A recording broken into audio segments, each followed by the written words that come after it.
زرش گاؤں پہنے نقاب کیے کالج سے باہر نکلتی مضبوط قدم اٹھاتی تیزی سے گھر کی طرف جا رہی تھی جب پیچھے سے کسی نے اچانک اس کے قریب آتے اس کی کلائی پکڑی تھی۔ خوف سے اس کی آنکھیں پھیر گئی تھی۔ اپنی کلائی چھڑوانے کی کوشش کرتی وہ پیچھے مڑنے لگی تھی جب مقابل کی سرگوشی سن کر اپنی جگہ ساکت رہ گئی تھی۔ سماظر دیے یزدان کی دھیمے مگر گمبھیر لہجے میں کی گئی سرگوشی نے اس کی دھڑکن بڑھا دی تھی۔ آہستہ سے پیچھے مڑتے اس کی نگاہیں چمکتی گرے آنکھوں سے پکڑائی تھی۔ ہمیں بات کرنی ہے، ہمارے ساتھ آئے۔ یزدان کے لہجے میں انکار کی گنجائش نہ تھی مگر مقابل بھی زرش تھی جو خاموش تو رہ نہیں سکتی تھی۔ مجھے آپ سے کوئی بات نہیں کرنی، وہ یزدان کو جواب دیتی دوبارہ چلنے لگی تھی۔ اگر ابھی اسی وقت آپ میرے ساتھ نہ چلے تو رات کو آپ مجھے اپنے گھر کے باہر پائے گی۔ یزدان کی بات سن کر اس کے قدم ساکت ہوئے تھے۔ صرف 10 منٹ ہے آپ کے پاس جو بات کرنی ہے، جلدی کرے، وہ بے چین سی بولی تھی۔ اگر اسے گھر جانے میں تھوڑی بھی دیر ہو جاتی تو زمل اس کے لیے پریشان ہو جاتی تھی۔ ایسے بات نہیں ہو سکتی، میں کل کالج سے پک کرنے آؤں گا اور آپ کی بار مجھ سے بھاگنے کی کوشش مت کرنا زما زردی، ورنہ آپ کو ڈھونڈنے میں مجھے زیادہ پریشانی نہیں ہوگی۔ اس کو بے چین دیکھ کر یزدان نے اس سے کل بات کرنے کا سوچا تھا۔ زرش نے اسے پریشان نگاہوں سے دیکھا تھا۔ پہلے ہی ان کی زندگی پھوپھو نے مشکل کی ہوئی تھی، اب یزدان مزید اس کی زندگی اجیرن کرنا چاہتا تھا۔ وہ کلفی سے سوچتی بنا یزدان کو کوئی جواب دیتی وہاں سے چلی گئی تھی۔ یزدان بھی اس کے پیچھے قدم اٹھاتا اس کے گھر تک گیا تھا۔ اس کی موجودگی اپنے پیچھے محسوس کر کے زرش سختی سے اپنے لب بھیج گئی تھی۔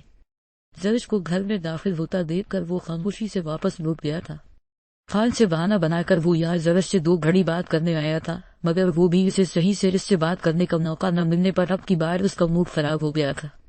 السلام علیکم بجو، کمرے میں داخل ہوتے اس نے جائے نماز سمیٹتی زمل سے کہا تھا جو اسے دیکھ کر مسکرائی تھی۔ کیسا رہا آج کا دن؟ روزانہ کا کیا گیا سوال زمل نے اس سے کیا تھا۔ بولن بس ٹیسٹ ہی ہوتے رہے سارے دن، وہ اپنا گاؤں بتار کر رکھتی منہ چڑھا کر بولی تھی۔ زمل نے اسے دیکھ کر سر نفی میں ہلایا تھا۔ وہ جب سے یہاں آئی تھی تب سے زرش کا پڑھائی سے دل بھی اٹھ گیا تھا۔ اب ایسے ہی لیٹ مت جانا، اٹھو، اٹھ کر فریش ہو جاؤ، میں تمہارے لیے کھانا لائی۔ زمل اپنا حجاب کھولتی دوپٹہ گلے میں ڈالتی زرش سے بولی تھی۔ وہ جو کھانے میں کیا بنایا ہے؟ اس نے سستی سے اٹھتے پوچھا تھا۔ دال چاول بنائے ہیں، زمل نے اسے جواب دیا تھا۔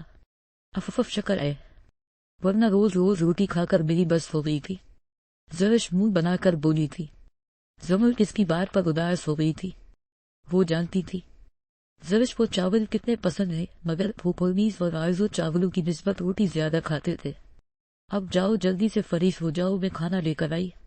زمل اسے بولتی کمرے سے نکلی تھی جب وہ اپنے دھیان سے نکلتی کسی سے ٹکرائی تھی۔ خود کو سنبھالتے اس کی نگاہیں رمیز کے چہرے پر پڑی تھیں جو اسے گہری نظروں سے دیکھ رہا تھا۔ زمل نے اس کو دیکھ کر فوراً دوسری طرف مڑ کر جلدی سے اپنا دوپٹہ پھیلا کر سر پر لیا تھا۔ رمیز بھائی آپ کو کوئی کام تھا؟ اس نے سخت لہجے میں پوچھا تھا۔ ہاں کھانا لگا دو، مجھے آرزو امی کے ساتھ بازار گئی ہے۔ اس کے چہرے پر نظریں گاڑے وہ بول رہا تھا۔ زمن کو آج پہلی دفعہ اس کی نگاہوں میں کھوٹ نظر آیا تھا۔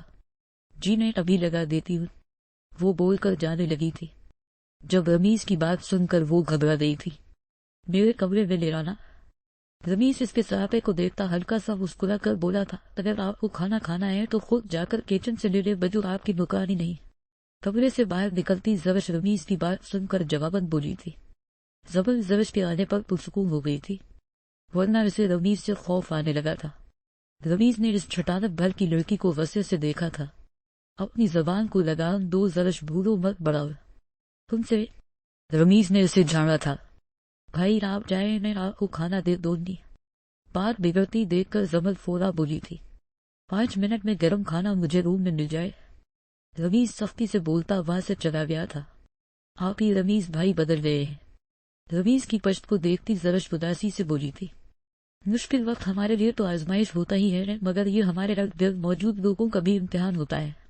سچا ساتھی وہی ہوتا ہے جو کھٹک گاہوں میں کانٹوں کو دیکھ کر بھی آپ کا ساتھ دے۔ بولتے ہوئے زمل کے ذہن میں جھماکے سے خان کی پرچھائی لہرائی تھی۔ صحیح کہا آپ نے بجو، رمیز بھائی اور پھپھو کبھی ہمارے خیر خواہ تھے ہی نہیں، ورنہ ابا کے جانے کے بعد پھپھو ہمارے ساتھ ایسا رویہ نہ رکھتی۔ زرش بولتی ہوئی زمل کے ساتھ کچن میں گئی تھی۔ پہلے رمیز کا کھانا گرم کر کے زمل نے زرش کے ہاتھوں بھجوا دیا تھا۔ پھر زوش والا اپنا کھانا ڈالتی وہ کمرے میں لے آئی تھی۔ دونوں ہلکی پھلکی باتیں کرتی کھانا کھانے لگی تھی۔ ہسپس کر رات دن کی میٹنگ سمیپ ہیڈ کوارٹر میں تھی۔ اسی سلسلے میں خان بیٹھا کچھ فائلز سمیٹ رہا تھا۔ 5 ماہ سے مسلسل کام کے بعد اب یہ آخری میٹنگ اور اپنے ٹارگٹ کو ختم کرنے کے بعد وہ 2 مہینوں کے لیے صرف آفس ورک ہی سنبھالے گا۔ وہ لوگ لاہور میں موجود 20 ویک سروس کے اندر آنے والے 5 سٹار ہوٹل میں رہ رہے تھے۔ یہ ٹاپ فلور پر موجود پینٹ ہاؤس تھا جو صرف خان اور یزدان کے لیے تھا۔ یزدان خان کے کام سے گیا ہوا تھا، اس لیے اس ٹائم خان اکیلا یہاں موجود تھا۔ فائلز سمیٹ کر اپنی جگہ رکھتا وہ بیڈ پر لیٹا تھا تاکہ کچھ دیر اپنی نیند پوری کر لے۔ بیڈ پر لیٹتے ہی کچھ ہی دیر میں نیند کی وادی انہیں کھو گیا تھا۔ رات کے اندھیرے میں پینٹ ہاؤس کے نچلے فلور کے ایک روم میں موجود شخص کالا لباس پہنے کالے ہی رنگ کے ماسک سے خود کو چھپائے ایک لمبی سی تار کو ہاتھ ڈال رہا تھا۔ اس تار نما مضبوط رسی کو بیڈ سے باندھ کر واش روم کے لاک سے نکال کر اسے مضبوط بناتا وہ اس کے ایک کونے کو خود سے باندھتا بالکونی کی طرف گیا تھا۔ بالکونی میں جا کر اس کی گرد پر آہستہ آہستہ کھڑے ہوتے اس نے فاصلہ ناپا تھا۔ اوپر والی بالکونی کا نچلے فلور سے کافی فرق تھا۔ اس شخص نے دیوار پر موجود آؤٹ ڈور ایسی کو دیکھ کر مسکرایا تھا۔ اس پر احتیاط سے چھلانگ لگاتا وہ کافی فاصلہ طے کر گیا تھا۔ اب کی بار اس نے کود کر اوپر والی بالکونی کی گرد کو نیچے سے تھانا تھا۔ اپنے دونوں ہاتھوں سے گرد تھامتا وہ بالکونی میں کودا تھا۔ پورے پینٹ ہاؤس میں اندھیرا چھایا ہوا تھا۔ اس شخص نے اپنی جین سے ایک چھوٹی سی لائٹ نکالی تھی اور اس سے مطلوبہ راستہ دیتا وہ اس طرف جانے لگا تھا۔ ایک ہاتھ میں گن پکڑے وہ چوکنا تھا۔ خان کے کمرے کے پاس پہنچتا اس نے اپنے دائیں بائیں احتیاط سے نظر ڈالتے روم کا دروازہ بنا آواز پیدا کیا آہستہ آہستہ کھولا تھا۔ وہ روم میں داخل ہوا تھا جب اس کی نگاہ بیڈ پر کمفرٹر اوڑھ کر لیٹے خان پر پڑی تھی۔ بنا کچھ سوچے سمجھے اس نے اپنی گن سے ایک کے بعد کئی گولیاں چلائی تھیں، مگر کمفرٹر کے نیچے سے خون کی بجائے تکیے کے پنکھ نکلتے دیکھ کر اس نے قریب آتے جھٹکے سے کمفرٹر اٹھایا تھا، جہاں پر بیڈ پر خان کے وجود کا نام و نشان نہ تھا۔ اپنے پیچھے کسی کی موجودگی محسوس کر کے وہ مڑا تھا۔ جب خان کو اپنے روبرو دیکھتے اس کے پسینے چھوٹ گئے تھے۔ اس نے تیزی سے اپنا دن خان کی طرف کرتے نشانہ لینا چاہا تھا جب خان نے اس کی ٹانگ پر گولی چلائی تھی جس سے وہ لڑکھڑا کر نیچے گیا تھا۔ کس نے تمہیں بھیجا ہے؟ اس کے دائیں ہاتھ پر گولی چلاتے خان نے سرد لہجے میں پوچھا تھا۔ کلر نے بھیجا تھا، وہ شخص چیخ کر بولا تھا۔ حبیر من کلر کا نام دہراتا وہ اس شخص کے قریب پنجوں کے بل بیٹھا تھا۔ کس نے بھیجا ہے؟ تمہیں؟ اب کی بار خان کے لہجے میں صفاقیت تھی۔ وہ گن کو اس کے سر پر رکھے بولا تھا۔ شیر خان نے بھیجا تھا۔ اپنی موت قریب دیکھتے اس نے اصل شخص کا نام بتایا تھا۔ اصل شخص کا نام سن کر خان نے اس کے سر میں گولی اتاری تھی۔ شیر خان ونڈی حل اپنے نام نہاد باپ کا نام دہراتے وہ استہزائی مسکرایا تھا۔ شیر خان کا نام بولتے اس کے حلق میں کرواہٹ بھر گئی تھی۔ تمہیں ختم کرنے سے پہلے میں مر نہیں سکتا شیر خان، اونچی آواز میں بولتا جیسے وہ شیر خان سے ڈائریکٹ ہم کلام ہوا تھا۔ ایک نظر اس شخص کو دیکھتے خان نے سیکیورٹی کو کال کر کے اس کی باڈی کو ٹھکانے لگوانے کا آرڈر دیتے سب کو نیچے والے فلور پر ایک 15 منٹ میں میٹنگ کے لیے بلایا تھا۔ اس پر حملہ ہونا ایک بہت بڑا معاملہ تھا جو وہ اتنی آسانی سے نہیں چھوڑ سکتا تھا۔ ہوٹل میں ان کے آدمیوں کے علاوہ کسی کو بھی گن لانا الاؤ نہیں ہے، اور جب خان کا یہاں سطح ہوتا تھا تو نچلے 2 فلور خالی رہا کرتے تھے۔ وہ فرنٹ ڈور سے آ نہیں سکتا تھا کیونکہ اس کے کودنے اور قدموں کی آواز پر فورا ہی خان اٹھ گیا تھا۔ زمن میرے کمرے میں آ کر میری بات سنو۔ حقوں کی صحن سے آتی آواز سنتی زمن جو زرش کے ساتھ لیٹی باتیں کر رہی تھی فورا سیدھی ہو گئی تھی۔ زرش تم سو جاؤ، کافی لیٹ ہو گیا ہے، صبح کالج بھی جانا ہے۔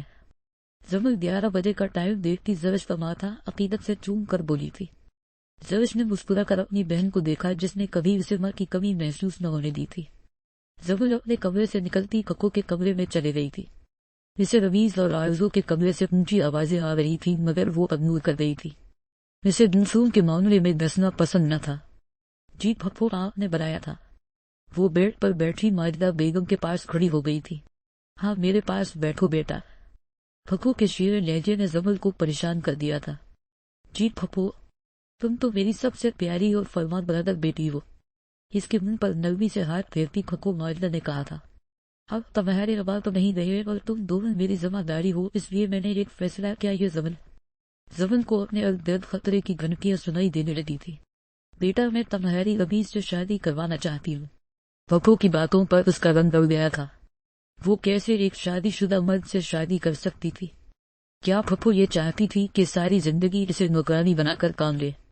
لیکن پھپھو رویز بھائی کی شادی ہو چکی ہے۔